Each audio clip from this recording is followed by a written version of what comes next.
Okay, folks, another day's in the books, another video's here. Let's talk about Sofi and break down Tesla's earnings quickly. I'll probably do another dedicated video at some point tomorrow on Tesla's earnings, but yeah, let's dive into the markets. Let's break down Sofi. Quick, brief rundown on Tesla's earnings. So, guys, hit that like button. Consider subscribing if you want. If not, all good. And now let's dive into it. So what a green day we had today. Before we dive into Sofi, Tesla, the Qs went up a whopping 1.7%, guys, and it looks like we're up even more in the aftermarket. Yeah, we popped even more. We closed at 655. Now we hit what? We're selling off a little bit more now, but we hit 656.34 in the aftermarket, so all-time highs right there. And SPY ended up hitting, let's see, we closed at about 711.21 and we hit 711 almost 50 in the aftermarket. So we're seeing a pop, and overall, look, man, we're testing the multi-day resistance here on SPY at 712, and it kind of looks bullish to me, man.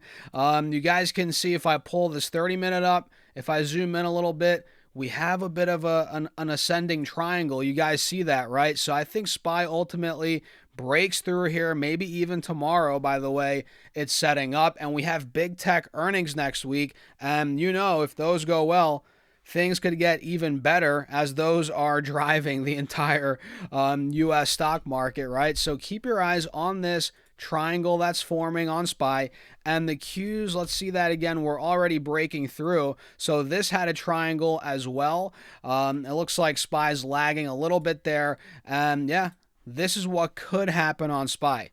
Keep your eyes on that. And let's see where Brent is at. It's at 101 a barrel, actually almost 102 a barrel as of this video. So that continues to creep up as we're nowhere, I don't want to say nowhere near out of what's going on in the Middle East, but we're not at a deal yet. But the market did like the fact that, Trump ended up pushing the deadline back indefinitely. Excuse me, guys.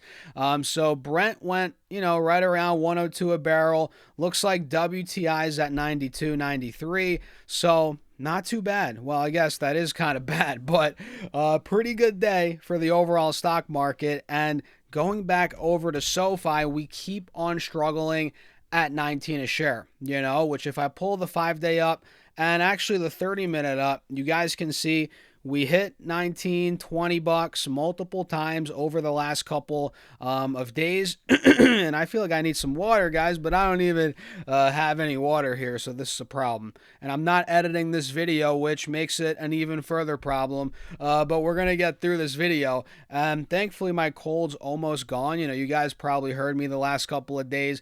I'm coughing. I'm freaking sneezing. Well, not sneezing on camera, but, it's been a little rough.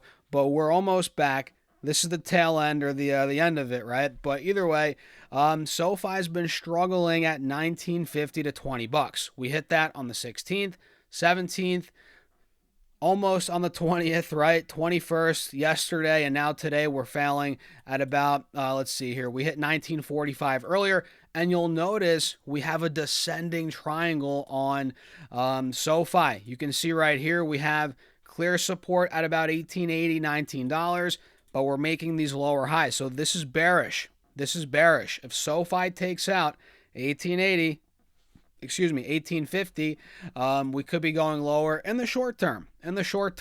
Overall, this is still breaking out. There's no doubt. And even if it did see that triangle break through, right, or the triangle play out, even if it went down to 17.50, 18 a share, we would still be well within this overall breakout. You guys can see right here. So yeah, we had a decent green day.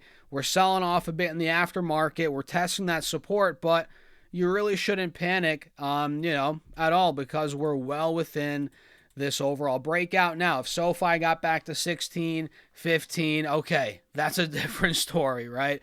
That would be a technical break. But even this little pullback here, if it gets there, no biggie. And honestly, I'm buying that dip aggressively. We'll see how that goes. I'll keep you guys updated if it gets down there. And by the way, we have earnings on the 29th, a week from today in the morning, next Wednesday. So who knows if it even gets down there, especially if earnings are good and the stock gets dragged up or pushed up, right? Not dragged up. But yeah, that's a quick rundown here. Nothing too crazy. And ultimately, guys, if we really take out 2021, we have a wide open gap to $25, like we've talked about before.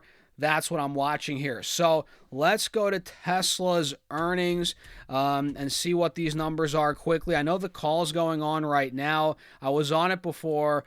We can see here Tesla is reversing a lot of the gains. Tesla closed at about 387. It got all the way to 406. Now we're back to 387. So we gave back all the gains, and it's currently about 6 o'clock East Coast time when I'm making this video. We can see here where are the numbers, guys? Down here a little bit. I know they missed revenue. Excuse me, guys. Oh, man, I feel like an idiot not getting water here. But adjusted earnings per share came in at 41 cents, which beat the 37 cents. So they beat EPS, and sales missed 22.38 billion versus 22.71 billion. But their gross margin, their auto gross margin came in. I forget the number, but it was higher than it's been in many quarters. Let's see if we can find that number. Looks like here, I don't even know. We'll do it again. We'll do another video. We'll dive deeper into the earnings, the numbers, as I do own Tesla. You know, it's not a massive position for me, but I do own the stock, and I am down a little bit. It's more of a recent position that I got in. I think it is going to 500 to 600 based on the way I'm breaking it down, but yeah, we'll talk more about that in the next video. It's more of a kind of a midterm trade for me at this point. But it's a stock that I've been in and out for years. This isn't my first rodeo with Tesla, guys, by any means. I've been making YouTube videos here for years, and you'll see. I've made many Tesla videos. There were times where I was actually bashing Tesla. It's kind of a love-hate relationship. You guys may or may not know what I'm talking about. But this chart looks good. I think ultimately we have a cup and handle right here. You guys see it. We're making clean, higher lows on the stock. Yeah, we're seeing some choppiness. Bit of headway here, resistance, headwind rather, at about 400, 450. But I think once we could get through that point, this is going to go 500, no problem. I think it will be a $500 stock plus, no problem. So yeah, I bought more at 340, I believe, recently, 342, roughly right there. Or maybe it was 345. Either way, it was in the 340s. So I bought more on this dip, and I like the way it's shaping up here. And I could be wrong. Tesla could go to 250 for all we know. But yeah, I think overall, man, it's shaping up decently. The narrative's getting a little better. The stock's confirming a breakout here. You guys see it on the 4-hour time frame. What more can I say? I don't know. So I'm long Tesla. Obviously, I'm long Sofi, and just a great day overall today. Micron, one of my main trades from the last month, couple weeks, man. Another 8.5% green day. And you might be like, Stas, did you lock in profits? I did not. Well, I did on 50% of my position. That was about a week ago. But on the rest of my shares, and you guys knew that, I post that, all my trades, everything in my Patreon. And I mentioned it here on YouTube as well.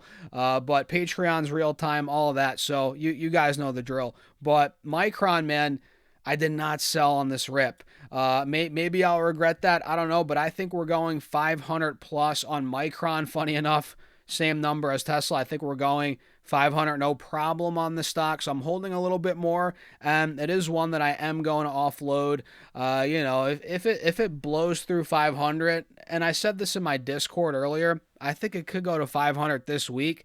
If it blows through 500, I'm probably going to lock in the gains and go to the next stock, and if it runs up even more, it is what it is, guys. That's the part of this game.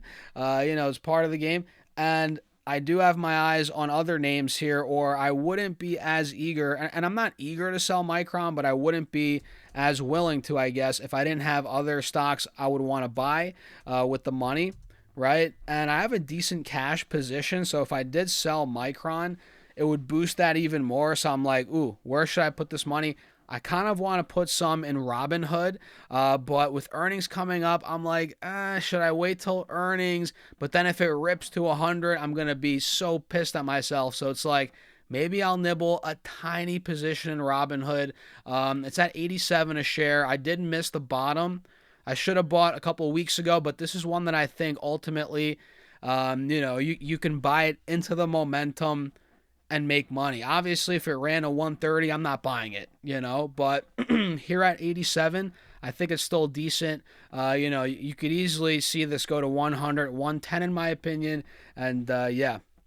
That's what I'm looking for. So, yeah, I'll keep you guys posted. I need some freaking water, so I'm going to wrap this video up. Hit the like button, subscribe. Have a great rest of your night or day, wherever you're at. Let me know in the comments where you're watching this video from, and I'll see you guys in the next one.